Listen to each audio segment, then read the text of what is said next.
Salam, bugün baxırıq cacənin müxtəlif formalarına. Birinci hala baxırıq, cacə ədat ola bilər və sifətin çoxaltma dərəcəsini yaratmaq üçün istifadə olunur. Yazırıq sifətin çoxaltma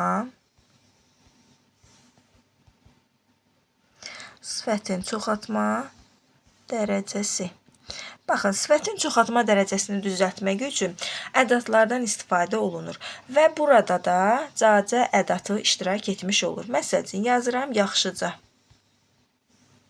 yaxşıca, zorbaca, nazikcə, sakitcə. Baxın, bu hissələrdə artıq deməli, yaxşı sözü sifətdir və ca isə çoxaltma dərəcəsində olmuş ədat olur. Biz bilirik ki, köməkçi nitq hissələri söz yaradıcılığında iştirak etmir. Başqa sözlə biz o sözləri kök və şəkilçiyə ayıra bilmərik. Amma yəni bilirik ki, yaxşı sifətinə ca ədatı qoşulmuşdur və çoxaltma dərəcəsini ifadə etmişdir, göstərmişdir. Daha sonra ikinci məqamda cacəni biz harda görə bilərik? Zərf düzəldən leksik şəkilçi kimi. Deməli, zərf düzəldən leksik şəkilçi kimi. Bu zaman zərf düzəldən leksik şəkilçi kimi artıq dövlət adlarına, ölkə adlarına qoşulur və leksik şəkilçi kimi iştirak etmiş olur. Məsəl üçün, yazıram rusca, türkcə. Sözün kökü rus, ca isə leksik şəkilçidir. Sözün kökü türk, c isə leksik şəkilçi olmuş olur. Başqa məqamda deməli, casına, zərf düzəldən şəkilçi var. Bunun qısalmış formasını biz cacə kimi də görmüş olarıq. Bu zaman elə sözün kökü mərd və mərdcə formasında işlənmiş sözlərdə ayırt etmək olur. Burada sözün kökü mərd, ca isə casınanın qısalmış forması deməli cacə olmuş olur. Bu da leksik şəkilçi kimi götürülür.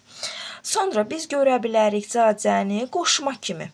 Üçüncü halda görürük qoşma kimi. Amma qoşmada isə məna növünə görə də qoşmada bölünmüş olur. Hansı ki, deməli, birgəlik məna növündə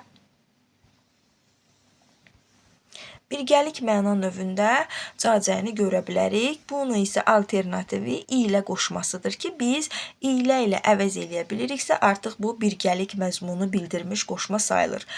Buna nümunə olaraq deyə bilərəm ki, məsələn, yol boyunca.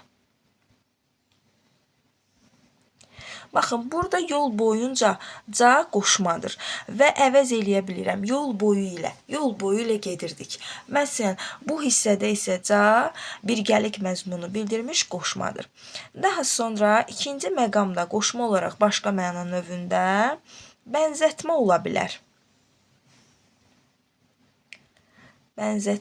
ola bilər.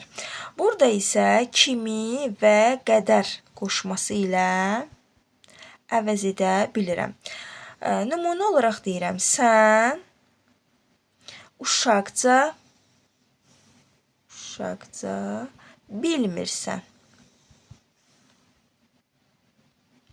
Baxın, burada isə uşaqca, uşaq qədər, uşaq kimi bilmirsən, ca burada ədatdır və bənzətmə mənasında işlənmişdir.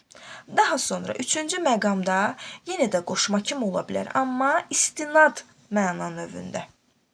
Deməli, istinad məna növündə qoşma sayılmış olur. Bu zaman görə qoşması ilə əvəz edə bilirəm. Nümunə olaraq deyirəm, onlar xasiyyətcə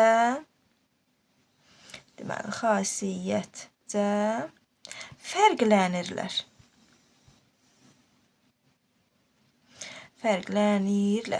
Baxın, burada xasiyyətcə fərqlənirlər, xasiyyətinə görə fərqlənirlər. Ca burada artıq qoşma olur, istinad mənasında, məna növündə qoşma və görə ilə əvəz eləyə bilirəm. Onlar xasiyyətinə görə fərqlənirlər. Bu hissədə belə. İndi lövhəmizi təmizləyək, davamını izah edək.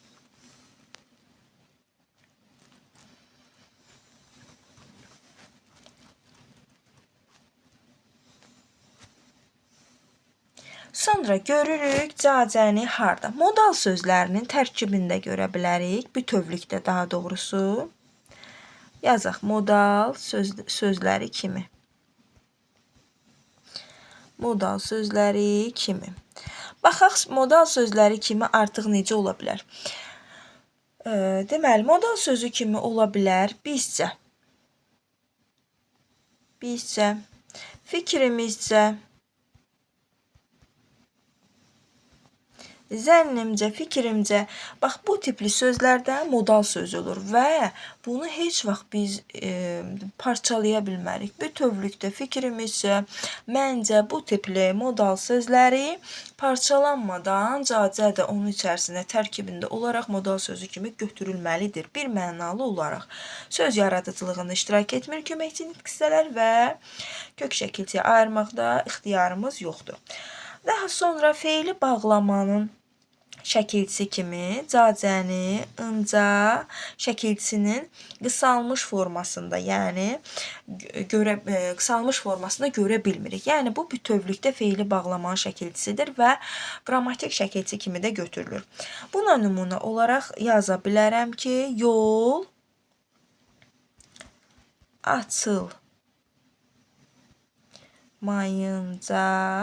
açılmayınca getməyəcək.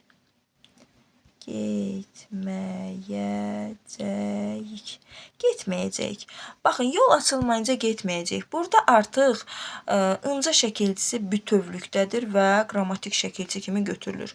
Bəs mən nə bilim ki, burada parçalanmayacaq. Ona görə ki, feildir. Feil hərəkət məzmunu bildirir, feili bağlama və feili artırılmış, deməli, ınca şəkilçisi də parçalana bilməz.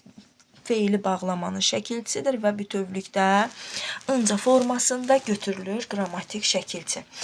Daha sonra canı nümunə olaraq deyə bilərəm, zərflə də işləyə bilər. Yəni, hər zaman biz sifətlə qoşulub dərəcə bildirmə xüsusiyyətini aid olduğunu desəm, səhv etmiş oluram. Yəni, məsələn, yazıram ki, aydın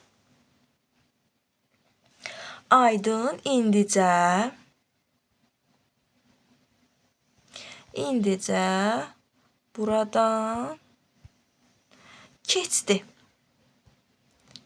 Baxın, burada deməli zərfdir, sözümüzün kökü zərfdir və burada deməli ca isə ədatdır.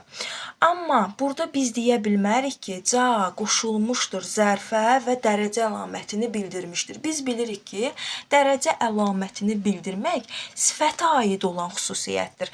Yəni, biz burada indicə sözündə ca ədatını qəbul edirik, amma indicə sözünü biz sifətin çoxaltma dərəcəsi, zərfin çoxaltma dərəcəsi desək, əlbəttə ki, səhv edirik.